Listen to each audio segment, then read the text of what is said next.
For 2 seasons, every Bronny James conversation came with the same unavoidable shadow: LeBron James. Every minute Bronny played became a father-son story. Every missed shot became a debate about nepotism. Every positive moment was treated like proof that the experiment could work. And every mistake was used by critics who believed the opportunity had never truly belonged to him. Now that entire structure has disappeared. LeBron is leaving Los Angeles for Philadelphia, while Bronny is staying with the Lakers.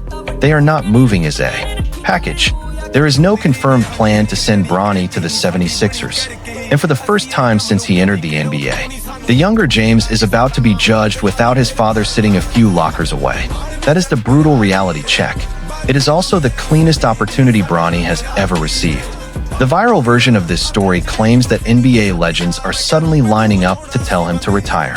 It attaches explosive quotes to Shaquille O'Neal, Larry Bird, Scottie Pippen, Kevin Garnett, Ray Allen, and Isiah Thomas. It presents the situation like an entire generation of basketball icons finally turned against one young guard the moment LeBron left town. But many of those quotes cannot be verified. That matters because the real basketball debate is already difficult enough without adding words that prominent. People may never have said, Bronny does have serious questions to answer. His production has been limited. His path into the league was undeniably shaped by his father's influence. And the Lakers are entering a new era, where every roster position must serve a competitive purpose. None of that requires a fake pylon. The facts create enough pressure by themselves. Bronny appeared in 42 regular season games during the 2025-26 campaign. He averaged 2.9 points, half a rebound, and 1.2 assists while playing fewer than 9 minutes per game. Those numbers do not look impressive when isolated on a screen. They are the type of statistics critics use to argue that he occupies an NBA contract without producing at an NBA level. But they also require context. Bronny was the 55th pick in the 2024 draft. Players selected that late are rarely expected to become immediate rotation pieces. Many spend years moving between the NBA and G League. Some never receive meaningful minutes at all. Late second-round picks are normally evaluated through development, defense, decision-making, and whether they can eventually perform one reliable role. The difference is that most 55th picks develop in silence. Bronny develops in front of millions. A normal second-year guard can miss a rotation red without becoming a national headline. Bronny can make one bad pass in the fourth quarter of a game that is already decided, and the clip can generate more discussion than a starter scoring 30 points. Every possession is separated from its context and placed on trial. That attention helped create the father-son phenomenon. It also made honest evaluation almost impossible. The most important overlooked detail is that Bronny did improve during his second season. His NBA scoring remained modest, but his shooting efficiency moved forward. His defensive positioning became more reliable. And when injuries opened spots in the Lakers' rotation late in the season, J.J. Redick did not speak about him like a ceremonial roster piece. Redick said Bronny had improved greatly. He said the team trusted him. He specifically pointed to Bronny's defensive development and expressed belief in the shooting work he had shown across 2 G League seasons. That does not mean Redick considered him a finished player. It means the coaching staff saw progress strong enough to use him in real situations. That distinction is important. Bronny's official G League production also looked much different from his NBA numbers. With South Bay, he averaged 15.6 points, 3.1 rebounds, and 3.6 assists. Those are not superstar numbers, but they show that he can handle a larger offensive workload when given regular possessions and consistent minutes. The challenge is translating that comfort into an NBA role. In the G League, Bronny can hold the ball longer. He can play through mistakes. He can attack several possessions in a row and build rhythm. With the Lakers, he may receive only a short window. He might enter late. In the second quarter, defend an experienced guard, move the ball twice, take one open three, and return to the bench. That is a completely different job. NBA rotation players survive by becoming dependable without needing the offense built around them. Bronny cannot wait for 10 shots to feel comfortable. He has to defend immediately, make fast decisions, and punish defenses when they leave him open. This is where Charles Barkley's original criticism deserves a fair hearing. In 2024, Barkley said Bronny was not ready for regular NBA basketball and should spend more time in the G League. His main argument was not that Bronny had no future. It was that sitting on an NBA bench while appearing selectively for South Bay was a poor development plan. That criticism was blunt, but it was basketball-based. Young guards need possessions. They need to make mistakes. They need to learn how defenses change coverages, how to control pace, and how to respond after missing 3 shots in a row. Those lessons are difficult to absorb through practice alone. Barkley's concern was that the Lakers were protecting the father-son story more carefully than they were developing the player. 2 years later, that question remains relevant. But the situation has changed. Bronny has now played meaningful G League minutes. He has experienced NBA rotations. He has appeared in playoff games. He has heard every criticism possible. And with LeBron leaving, the Lakers no longer have a reason to shape decisions around creating family history.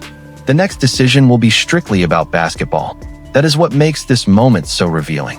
If the Lakers keep Bronny, it will no longer be enough for critics to say they are only satisfying LeBron. The organization has reportedly guaranteed Bronny's contract and remains happy to continue developing him.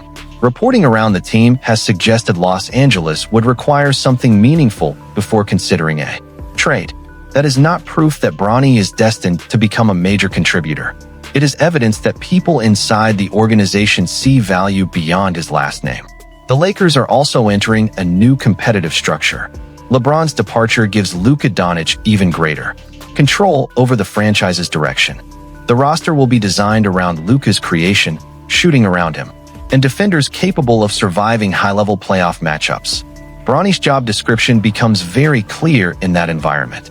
Defend the point of attack. Make open shots. Move the ball without slowing the offense.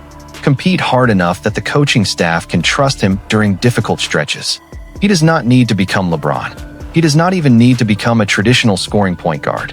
At 6'2", Bronny's easiest NBA path is becoming an aggressive defensive guard who can pressure the ball, fight through screens, and shoot well enough that opponents cannot ignore him. That role exists across the league, but it only works when the shooting becomes consistent and the decision-making becomes automatic. This is why the comparison with Scottie Pippen Jr. keeps appearing. Pippen Jr. went undrafted after a productive college career. He accepted a two-way opportunity, lost his original spot, and had to earn another chance with Memphis. When injuries created minutes, he produced. That production eventually helped him secure a standard multi-year NBA deal. Fans use his story as the opposite of Bronny's.